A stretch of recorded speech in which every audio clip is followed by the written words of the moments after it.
Controlling others, I mean, you might be able to do it for, a certain amount of time, but eventually, the other person's gonna realize what you're doing, whether it's consciously or unconsciously. But eventually they'll start to have that little feeling, like something's not right here. It feels like like I'm not getting what my part of the deal here. And so controlling other people it's never a good idea, because it never ends well. That's more of a short-term type of strategy there if you try to control people, because eventually, like I said, they're gonna realize it, and they're gonna leave. Not only that, but they're gonna have resentment towards you, because you made them, most likely you made them do things that they didn't really want to do.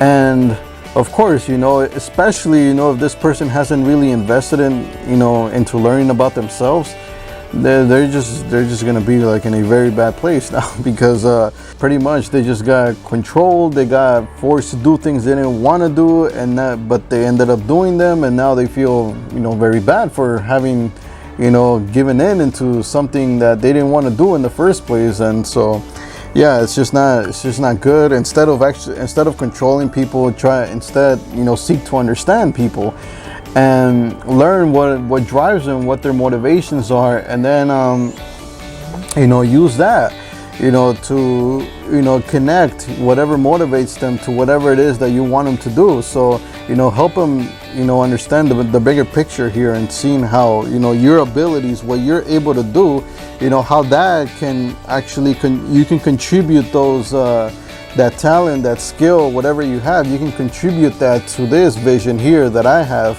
And so by doing that, realize that you yourself, your talent, your skill is going to grow along the way, because this is a long-term goal. So along the way, you're gonna be able to do your skill and your talent. You're gonna be able to maximize that, and at the same time, you're gonna help the company out, to grow and to achieve. So it's a win-win for the two. The owner, obviously, his company rises. For the person here who's working, his skill and his talent is just going to grow exponentially as well. And so it's a win-win, and that's really how you should do it. Never try to control someone and force them to do something they don't want to do, because it's just not going to end well in the long run. And so never do that. And at the same time, you can't force, like I said, you can't force somebody to do something like that.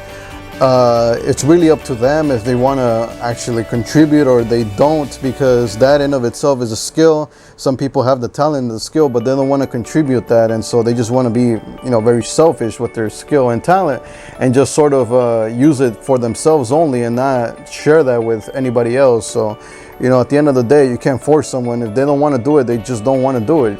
But that doesn't mean that you shouldn't pursue your own dream. If you have a dream to make this company big, and this person doesn't want to cooperate, then just let them go. Be like, okay, you know what? It looks like you have the skill. I believe you can do this, but if you don't want to do it, then I'll find somebody else. There's always other people who would want to have the same talent and skill, and who would want to contribute and actually share that and be a team player and actually understand how this actually works. So but never give up on your dream as far as that goes. Always keep that alive, and naturally you'll be able to attract the right people that are going to help you out along the way to make that happen.